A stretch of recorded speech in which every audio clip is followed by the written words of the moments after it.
गद्दारांना धडा शिकवण्यासाठी पक्षप्रमुख उद्धव ठाकरेंना पुन्हा मुख्यमंत्री करायचंय। याकरिता संदेश पारकर यांना मोठ्या मताधिक्याने विजयी करायचंय, असं आवाहन शिवसेना नेते अतुल रावराणे यांनी देवगड इथं केलं। काय म्हणालेत रावराणे पाहूया।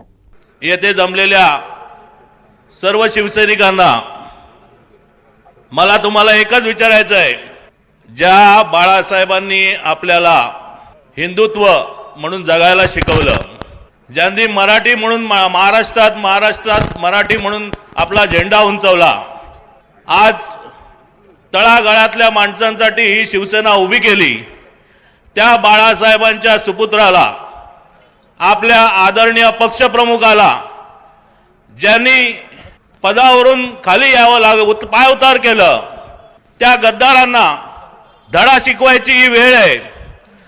आज आपल्याला सर्वांना एक प्रतिज्ञा केली पाहिजे की येत्या 20 तारखेला आपल्या पक्षप्रमुखांना आपण परत मुख्यमंत्री बनवणार आहात ना।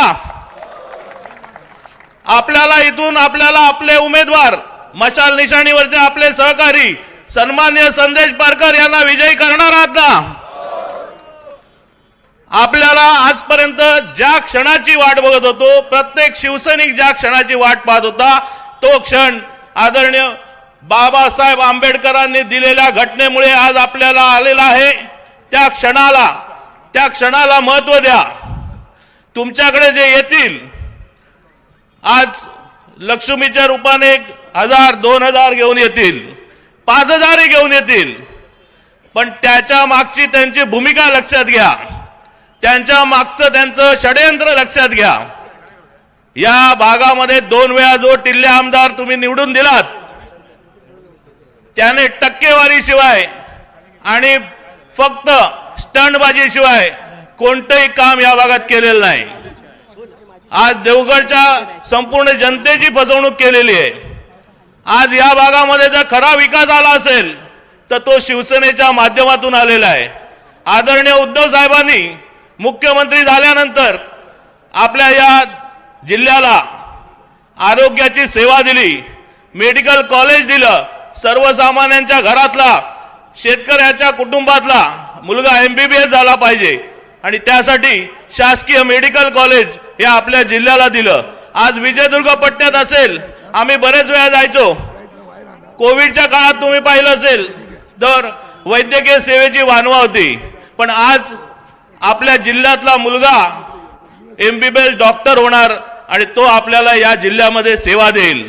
आणि हे फक्त आणि फक्त झालं ते फक्त आदरणीय पक्षप्रमुख, मुख्यमंत्री, माजी मुख्यमंत्री उद्धव बाळासाहेब ठाकरे यांच्यामुळे। आणि आता तोच क्षण आपल्याला पुन्हा आणायचा आहे।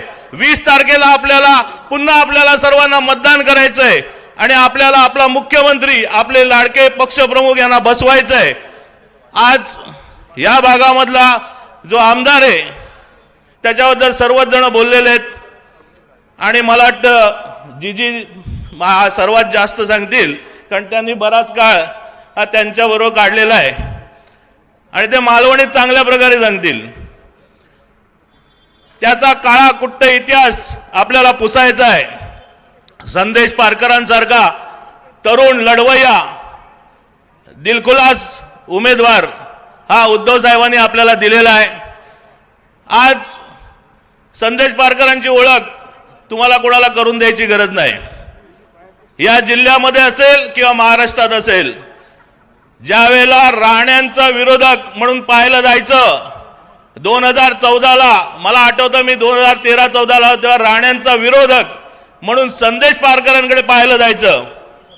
एक लढवय्या नेता ज्याने सर्वसामान्य कुटुंबातून येऊन कणकवली सारख्या शहरातून, कणकवलीच्या ग्रामपंचायतीपासून आपली सुरुवात करून आपलं स्वतःचं असं एक वेगळं व्यक्तिमत्व, एक स्वतःचं नेतृत्व उभं केलं।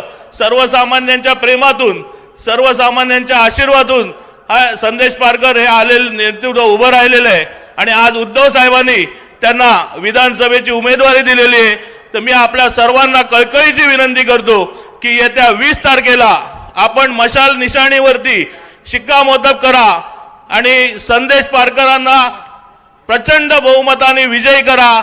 आपलं मत हे नुसतं संदेश पारकरांनाच नाही तर आपल्या महाराष्ट्रात आपला मुख्यमंत्री बसवणारे, आपले आदरणीय पक्षप्रमुख पुन्हा मुख्यमंत्री होणार आहेत, हे लक्षात ठेवा.